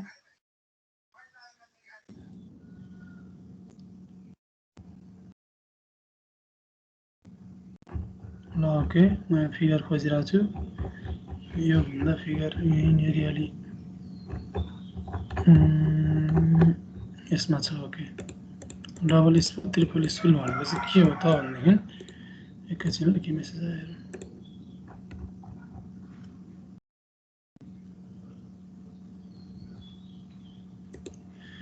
ओके, यो फिगरमा चाहिँ सिङ्गल स्पुल, डबल स्पुल, ट्रिपल स्पुल, यो सायद ट्रिपल स्पुल वाला इन्जिन होला। के हो त भनेदेखि सुरुमा एउटा स्टेज अफ कम्प्रेसरले हावालाई कम्प्रेस गर्छ, त्यसपछि अर्को स्टेज अफ कम्प्रेसरले कम्प्रेस गर्छ। यहाँनिर दुईटा स्टेजवाला छुट्याउनको लागि बिचमा एउटा कालो कलरको ह्याच गरेको छ। त्यसको मिनिङ चाहिँ छुट्टै कम्प्रेसर हो यो, बुझिन्छ?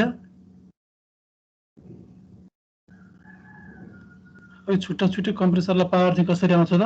टर्बाइन पनि यसरी छुट्टा नै हुन्छ है। यहाँ बिचमा साफ्टहरू पनि कलर छुट्टा देख्न सकिन्छ। लास्टको टर्बाइनले बाहिरपट्टिको फ्यान इन्जिनलाई, टर्बो फ्यानको फ्यानलाई घुमायो।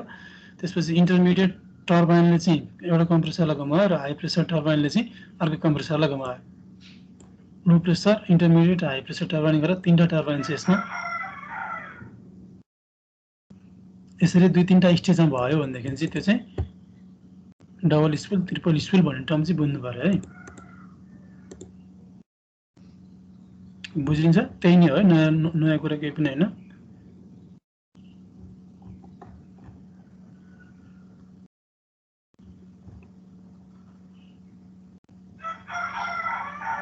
टर्बोप्रोप इन्जिनको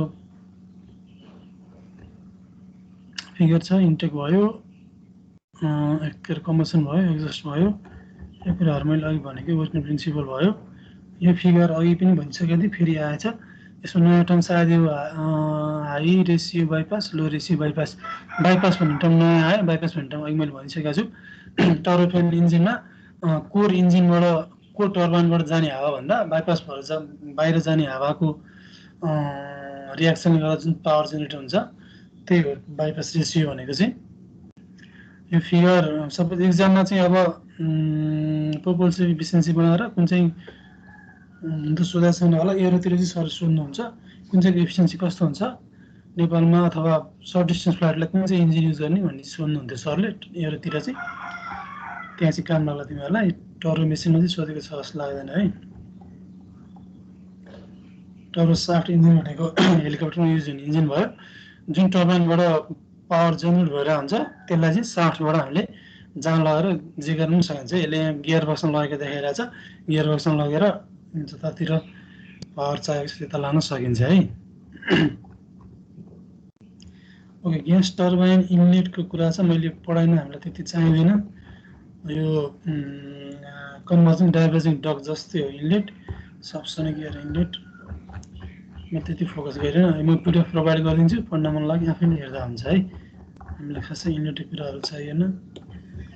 सर त्यो हाई बाइपास लो बाइपास टर्बो फ्यान भनेर भन्छ नि त्यसको वर्किङमा चाहिँ डिफरेन्स के हुन्छ त्यो दुईटामा चाहिँ? तिम्रो बाइपास रेसियो कति छ भन्ने कुरा नि हो डिफरेन्स। जस्तै टर्बाइनबाट जाने हावा र बाइपासबाट गएको हावाको डिफरेन्स अथवा रेसियो जति छ धेरै छ भनेदेखि हाई बाइपास भयो। 90% बाइपासबाट गयो 10% टर्बाइनबाट गयो भने हाई 90% जाँदैन है 80-20 भनौँ। 80-20 भयो भने हाई बाइपास रेसियोवाला इन्जिन भयो। अब माथिबाट बाइपासबाट जाने हावा 60% छ, टर्बाइनबाट बर्नबाट जाने हावा 40% छ भने लो बाइपास भयो।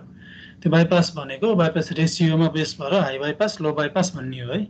कति बाहिर गयो धेरै गयो भने हाई बाइपास हुने हो कि वन कम त हुने हो। जस्तो 80/20 20/80 हो। 80 भनेको चाहिँ बाइपास भएर गएको हावा, 20 भनेको चाहिँ बलेर गएको हावा। मैले त्यो रेसियो ऱ्यान्डम इक्जाम्पल लिएको। त्यो रेसियो चाहिँ 4 भयो कि 1/4 चाहिँ भयो भन्न खोजेको कि मैले। ए त्यो रेसियो चाहिँ बाइपास रेसियो 4:1 भयो, 4 भयो। यस।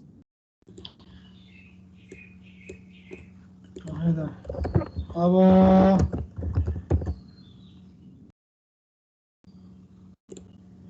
यो कुन इन्जिन हो? कम्प्रेसर। यो कम्प्रेसरको नि केही टर्म्सहरू थाहा पाऊँ, खासै डेप्थमा पढ्नु पर्दैन। कम्प्रेसर हामीले पढिसकेका छौँ, सेन्ट्रिफ्युजल कम्प्रेसरहरू पढिसकेका छौँ। यो ग्यास टर्बाइन इन्जिनमा युज हुने भनेको चाहिँ हाम्रो एक्जल कम्प्रेसरहरू हो। त्यो एउटा नयाँ टर्महरू होला, तर पढ्न चाहिँ पढिसकेको कुराहरू हो है। मैले पिडिएफमा अननेसेसरी कुरा धेरै छ हो। कन्भेन्सनल कुराहरू धेरै छ भन्दा नि होइन, दुईटै कुरा छ। कन्भेन्सनल कुरा त त्यस्तो छैन। अननेसेसरी भने चाहिँ अननेसेसरी कुन सेन्समा भन्देखि अब सिलेबस भन्दा बाहिर गयो भने अननेसेसरी, तर टर्बो इन्जिनको कुरा डेफमा राखेर पढ्यो भने चाहिँ सबै कुरा पढ्नै पर्छ। हाम्रो सिलेबसमा छैन। अनि यो सिलेबस मात्रै भएको चाहिँ पिडिएफ हजुरसँग छैन सर? छ म पढाउँछु क्या। यो तिमीलाई मैले पछि गएर तिमी सिलेबसमा बेस भएर न्युमेरिकल गर्दाखेरि कुनै इन्जिन म्याक नम्बर 3 मा उडिरहेछ हिसाब गर भने तिमीले के बुझ्छौ त म्याक नम्बर भनेको? त्यसरी त तिमी मैले त्यो त तिमीले पढिसकेको छौ, पहिला 3rd सेमेस्टर 4th सेमेस्टर पढिसकेको छ भने एजम्सनमा पढाइन्छ नि त। हजुर सर। त्यही भएर रिभिजन मात्रै गराएको हो कि, टर्म्सहरू फ्यामिलियर मात्रै गराएको। ए ओके सर। अब यहाँ 2.5 सम्म क्लास छ, म लास्टको आधी घन्टा अहिले पहिलो च्याप्टर केही कन्टेन्टहरू पढाउला न। यो टर्म्सहरू चाहिँ तिमीले थाहा पायो भनेदेखि सब्जेक्टलाई हेल्प हुन्छ भन्ने सेन्समा मात्रै पढाएको। यसबाट एक्जाममा क्वेसन आउने पनि होइन, यो सिलेबसमा भएको कुरा पनि होइन कि। तर टर्बो इन्जिन पढ्नुभन्दा अगाडि टर्बाइन के हो, कसरी काम गर्दछ भन्ने कुरा चाहिँ छैन क्या फर्स्ट च्याप्टरमा।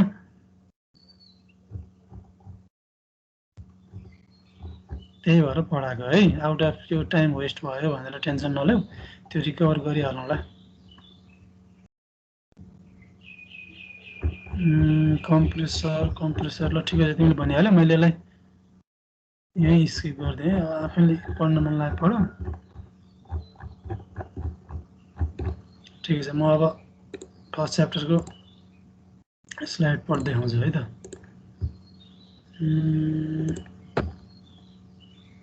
केही क्वेसनहरू छ भने सोध्दै गरौँ, डिस्कस गर्दै गरौँ।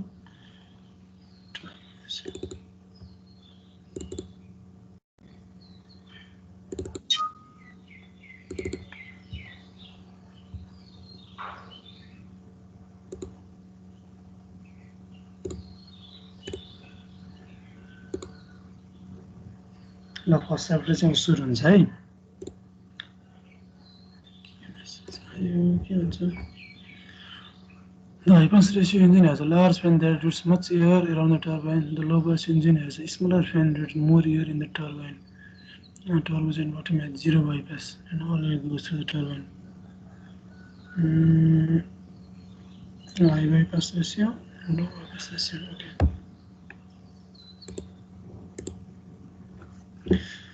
यो मैले उतैको स्लाइड फलो गरेको छु, उतैको सबै स्लाइडहरू उतैको छ।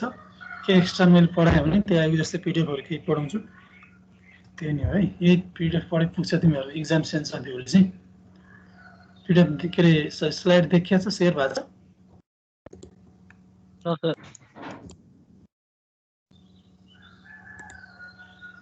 ओके एकैचोटि हजुरले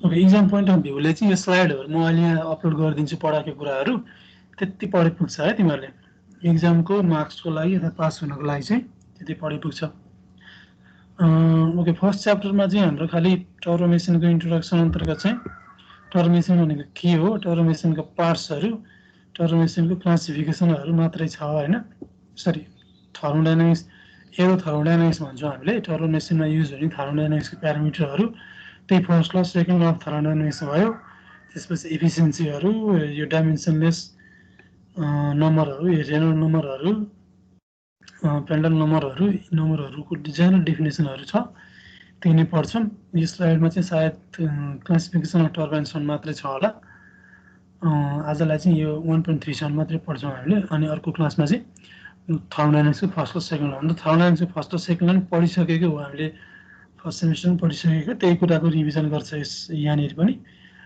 अलिकति डेप्थमा चाहिँ टर्बो इन्जिन अथवा ग्यास इन्जिनमा चाहिँ कसरी युज गर्ने भन्ने कुरा चाहिँ डेप्थमा पढ्छौँ अब यसमा चाहिँ टर्बाइन्सको हिस्ट्रीहरू छ कहाँबाट आयो कसरी आयो अब यो उही जेनरल कन्सेप्टको लागि मात्रै हो होइन इक्जाममा आउने कुरा होइन यो कहाँबाट आएछ यो आफै पढ है कसरी कहाँबाट आयो टर्म्सहरू भन्ने कुरा चाहिँ र वेबसाइट राख्नु भएको थियो हरि सरले त्यही कन्टिन्यू गर्नुभएको छ हिस्ट्री मैले खासै फोकस गरेन आफै पढ्दा हुन्छ तिमीहरूले टाइप्समा आएर म फोकस गर्छु टर्बोमेसिनको टाइप्स चाहिँ जेनरली हामीले दुईटा क्लासिफिकेसन गर्दा दुईटा कुरालाई ध्यानमा राखेर क्लासिफाई गरेको छौँ एउटा भनेको पावर प्रड्युस गर्ने मेसिन अर्को भनेको पावर एब्जर्ब गर्ने मेसिन ठिक छ पावर प्रड्युस गर्ने मेसिन भनेको जुन हाम्रो आइसी इन्जिनहरू थियो त्यो भनेको पावर प्रड्युस गर्ने मेसिन भयो पावर एब्जर्ब मेसिन भनेको जसलाई पावर दिएर चाहिँ हामीले अरू वर्कहरू गर्छौँ जस्तै हामीले पम्पको कुरा गऱ्यौँ भनेदेखि होइन पानी तान्ने पम्पलाई हामीले पावर दिन्छौँ त्यसले पानी तान्छ त्यो पावर एब्जर्ब गर्ने मेसिन भयो ठिक छ पावर प्रड्युसिङ मेसिन र पावर एब्जर्बिङ मेसिनमा हुने कुरा त एउटै हो तर प्याटर्न चाहिँ फरक हुन्छ है जस्तै रोटर र इम्पेलर रोटर प्रड्युसिङमा रोटर भयो एब्जर्बिङमा इम्पेलर भयो हामीले पहिले पढिसकेको कुरा हो दुईटैले एउटाले वर्क डन एउटालाई चाहिँ work done on the system एउटाले work done by the system होइन पहिले पढेको कुरा भयो अब यसलाई अझै डेप्थमा जाने हो भनेदेखि चाहिँ हामीले फोकस गर्ने ग्यास टर्बाइन इन्जिनमा फोकस गर्ने हो भनेदेखि पावर प्रड्युसिङ इन्जिन अन्तर्गत चाहिँ हाम्रो कतिवटा इन्जिनहरू छ त टर्बोजेट इन्जिन टर्बोप्रोप इन्जिन टर्बोसाफ्ट इन्जिन र टर्बोफ्यान इन्जिन हो टर्बोफ्यान इन्जिनलाई यहाँ फर्दर क्लासिफाई गरेको छ हाई बाइपास रेसियो लो बाइपास रेसियो भनेर अब यो मैले अहिलेको पिडिएफ नपढाएको भए तिमीहरूले कुरा मैले यहाँ भन्नु पर्थ्यो टर्बोजेट इन्जिन भने के हो छैन यहाँनिर स्लाइडमा त्यो हुनाले मैले अहिलेको पिडिएफ पढाइसकेको हुनाले तिमीहरूले टर्बोजेट इन्जिन भने के रहेछ यसले कसरी पावर प्रड्युस गर्दो रहेछ टर्बोप्रोप इन्जिनले कसरी पावर प्रड्युस गर्दो रहेछ भन्ने कुरा चाहिँ बुझ्न सजिलो भयो होला नि होइन टर्बोसाफ्ट इन्जिन त्यसै गरी हाई बाइपास रेसियो लो बाइपास रेसियो ठिक छ यो कुरा मैले पढाउनु यहाँनिर पढाउनु परेन अहिले पढाइसकेको छु होइन यो power producing gas turbine engine अन्तर्गत चारवटा छ मेन हाम्रो टर्बोजेट टर्बोप्रोप टर्बोसाफ्ट र टर्बोफ्यान अब टर्बोफ्यान इन्जिनलाई हाई बाइपास रेसियो लो बाइपास रेसियोमा फर्दर डिभाइड गरेको छ यहाँनिर एउटा नयाँ टर्म आफ्टर बर्नर भन्ने टर्म आएछ अब अहिलेको पिडिएफमा तलतिर पढाएको भए आउँथ्यो होला अब त्यो स्किप गर्यो आफ्टर बर्नर भनेको चाहिँ के हो त भनेदेखि एडजस्ट भएर गइसकेको जुन हावा छ आई मिन कम्बसन च्याम्बरबाट बलिसकेको हावालाई फर्दर त्यसलाई रिएनर्जाइज गरेर अझै एनर्जी निकाल्न सकिन्छ कि भनेर आफ्टर बर्नर राखिन्छ आफ्टर बर्नरले चाहिँ अलिकति फर्दर एनर्जी प्रड्युस गर्न हेल्प गर्छ है अझै फ्युल दिइसकेपछि अझै त्यसलाई बालेर चाहिँ एनर्जी निकाल्ने हो है आफ्टर बर्नर आफै हेर है के रहेछ त्यो पिडिएफमा छ जस पावर प्रड्युसिङ इन्जिनको टाइप्स भनेको चाहिँ यही चारवटा भयो है त्यसपछि अर्कोहरू भनेको पावर प्रड्युसिङ स्टिम टर्बाइन यो पनि पावर प्रड्युसिङ इन्जिन नै हो टर्बो इन्जिन नै हो तर यो चाहिँ कसरी काम गर्छ त स्टिमले चाहिँ हाम्रो चाहिँ एनर्जी निकाल्न हेल्प गर्छ अहिले पढिसकेको यो पनि पानीलाई पहिला बाफ बनायो बाफ बनाइसकेपछि टर्बाइनमा लगेर एक्सपान्ड गर्यो एक्सपान्सन गरिसकेपछि जेनेरेटरलाई घुमाउँछ त एज अ रिजल्ट इलेक्ट्रिसिटी निस्किन्छ यो पनि पावर प्रड्युसिङ इन्जिन नै हो पावर प्रड्युसिङ टर्बो इन्जिन नै हो है अर्को भनेको पावर प्रड्युसिङ टर्बो इन्जिन अन्तर्गत हाइड्रोलिक इन्जिन हाइड्रोलिक टर्बाइन यो पनि हामीले यो सबैभन्दा बढी पढेको नै हाइड्रोलिक टर्बाइन हो। यो पनि टर्बो इन्जिन नै हो, पावर प्रोड्युसिङ टर्बो इन्जिन नै हो। यो देखिएको फिगर चाहिँ हाम्रो कहाँको हो? सुनकोशी हाइड्रो पावरको है। तिमीहरू गयो कि गएन, कहाँ गयो हेर्नको लागि? एक दिन घुमाउनु लान्छ नि क्याम्पसले। मर्स्याङ्दी। कुन चाहिँ मर्स्याङ्दी? मिडल कि लोवर? 70 मेगावाट वाला दुईटै 70 मेगावाट छ। मिडल कि लोवर कहाँ गयो पनि थाहा छैन। मध्य मर्स्याङ्दी हो हैन र? मध्य मर्स्याङ्दी हो। ओइ ठ्याक्क बाटोको साइडमा थियो। त्यो रोडमै छ है त्यही वाला। मिडल मर्स्याङ्दी हो। रोडमै त्यो पोखरा जाँदाखेरि रोडमै हो नि चाहिँ लोवर मर्स्याङ्दी हो। त्यही गएको छ। ए ओके 69 मेगावाट हैन। त्यो पनि एउटा टर्बो मेसिन नै हो है। हामीले जेनरली 3टा पर्छ टर्बो मेसिन अन्तर्गत।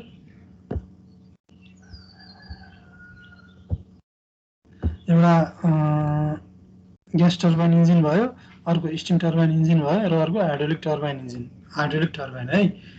त्यसपछि अर्को हाम्रो पावर एब्जर्बिङ मेसिन अन्तर्गत चाहिँ हाम्रो पम्प्सहरू पर्छ, ब्लोअर्सहरू पर्छ। त्यसपछि अर्को पावर ट्रान्समिटिङ गर्नेमा चाहिँ हाइड्रोलिक कपलिङ पर्छ है। ठिक छ। यो tentative types of fluid machine अन्तर्गत पोजिटिभ डिस्प्लेसमेन्टमा स्टिम इन्जिन र आइसी इन्जिन भयो र टर्बो मेसिन अन्तर्गत चाहिँ पावर प्रोड्युस गर्ने hydraulic turbine, gas turbine, steam turbine भयो र पावर एब्जर्ब गर्ने चाहिँ सेन्ट्रिफ्युजल पम्प, ब्लोअर र हाइड्रोलिक कपलिङ। तिम्रो 4th इयरमा आइसकेपछि यहाँ भएको इन्जिनहरूमध्ये सबैले कसरी काम गर्छ भन्ने कुरा थाहा पाइसक्नुपर्छ है। हामीले पढिसकेको पनि छौँ र सबैले कसरी काम गर्छ भन्ने कुरा चाहिँ थाहा हुनु पर्यो है। अब चाहिँ 4th इयरमा आइसकेपछि अब हाइड्रोलिक टर्बाइन कसरी काम गर्छ पढिसक्यौँ, ग्यास टर्बाइन कसरी काम गर्छ आज पढिहाल्यौँ, स्टिम टर्बाइन कसरी काम गर्छ हामीले पढिसकेको छौँ एप्लाइड थरोमा। पावर एब्जर्बिङ अन्तर्गत सेन्ट्रिफ्युगल पम्पले कसरी काम गर्छ, ब्लोअरले कसरी काम गर्छ पढिसकेको छौँ। पावर ट्रान्समिटिङ अन्तर्गत हाइड्रोलिक कपलले कसरी काम गर्छन् पढिसकेको छौँ जस्तो लाग्छ। पढ्यो कि पढेन तिमीहरूले? हाइड्रोलिक कपलिङले कसरी काम गर्छ? यो त झन् 10 क्लासको प्रेसरमा पढेको होइन र? ठुलो एरियावाला होइन, त्यो उसमा अटोमेटिक ट्रान्समिसनहरूमा युज हुन्छ। यो त गाडीहरूको मैले त्यो थाहा भएको छ। एउटा टर्बाइन, एउटा चाहिँ ड्राइभ साफ्टपट्टि चाहिँ अब एउटा भइहाल्यो, रोटर भइनुहुन्छ, अनि अर्कोपट्टि ड्रिभनपट्टि चाहिँ अर्को के भन्छ त्यसलाई टर्बाइन हुन्छ, अनि यतापट्टि त्यो ड्राइभको फ्लुइडमा जोडेको हुन्छ, अनि उता चाहिँ जब त्यो ड्राइभ साफ्ट हुन्छ फ्लुइड पनि घुमाउँछ, अनि त्यही टर्क कन्भर्टरहरू पढाएको थिएँ नि हाइड्रोलिक टर्क कन्भर्टर त्यही हो। त्यही सब्जेक्टमा पढ्यो हो यो पनि कपलिङ। त्यही टर्क कन्भर्टरै है। अहिले तिमीले कसले भने थियो हाइड्रोलिक त्यही नै है। केहीमा कन्भर्ट हुन्छ। टर्क केहीमा कन्भर्ट हुन्छ। ओके त्यही नै है। अब यो अघि फर्स्ट अर्को स्लाइड चाहिँ आजलाई नपढ्नु मलाई यति नै गरौँ है आजलाई। अब थर्मोडाइनामिक्सको कुराहरू आउँछ, यति नै गरौँ है। अब म यो स्लाइड रहेको पिडिएफ राखिदिन्छु यहाँनिर, तिमीहरूले सेल्फ स्टडी गर्दा हुन्छ। अनि अर्को क्लास कहिले रुटिन हेरेर म सेड्युल गर्छु, अनि त्यसपछि फर्स्ट च्याप्टरको अरू कुराहरू पढौँ होला है। तिमीहरूले कसैले केही क्वेसन छ अहिलेसम्म पढेकोमा भन्ने सोद्धा हुन्छ है।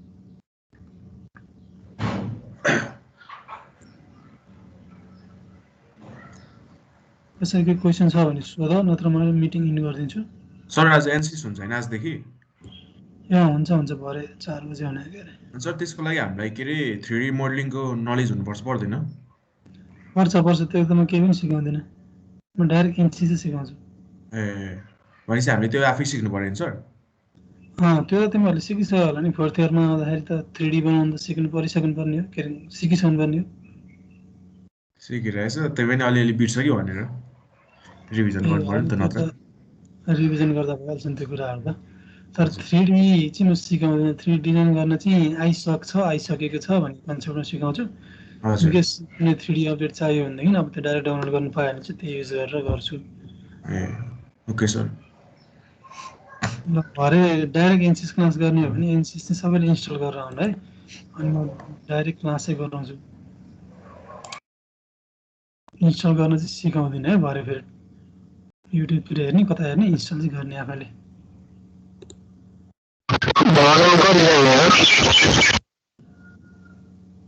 हजुर हजुर के भने बुझिनँ मैले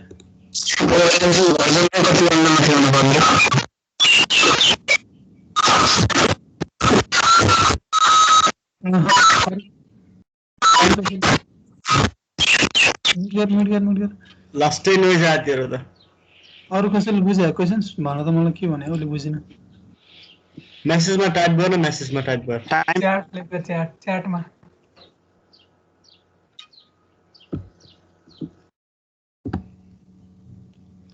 के भने मैले बुझिनँ तिमीहरूको यो एनसिएसको ट्रेनिङ नि टिम्समै हुन्छ है तिमीहरू टिममा एड भयो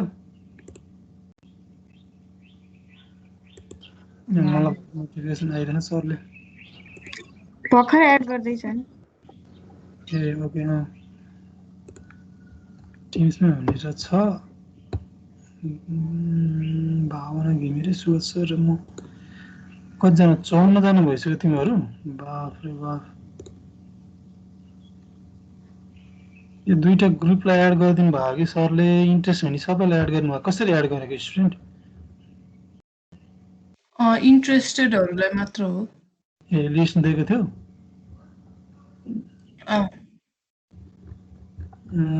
54 जना रहेछ होइन ल ठिक छ अब यो तिमीहरू बाहेक अरू स्टुडेन्ट पनि होला एटलिस्ट त एनसिएस चाहिँ इन्स्टल गरिसक्नुपर्छ भन्ने चाहिँ फ्लो गरिदियो है न के अरे इन्फर्मेसन चाहिँ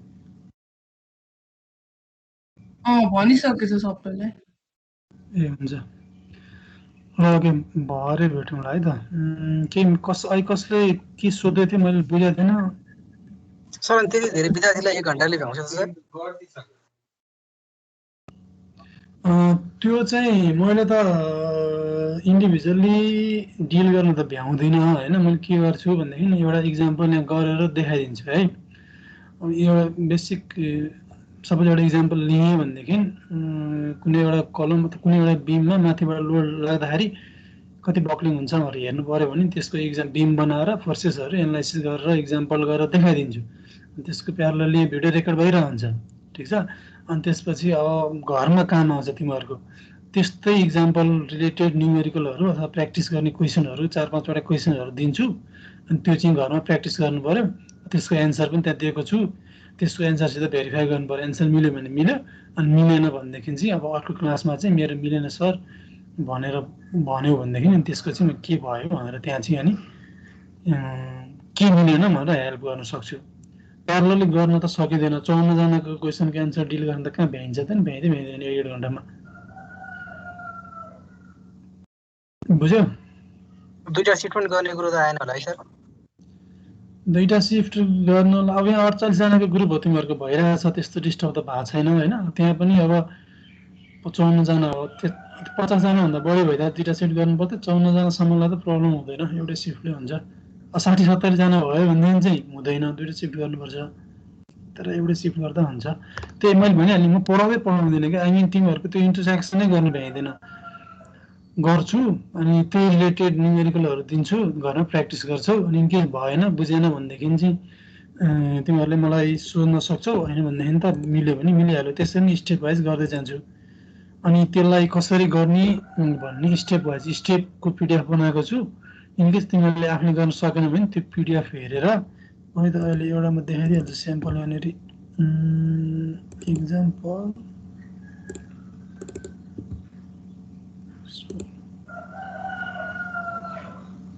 क्लासको रेकर्ड चाहिँ क्यान्सल गरेर हुन्छ सर ए ओके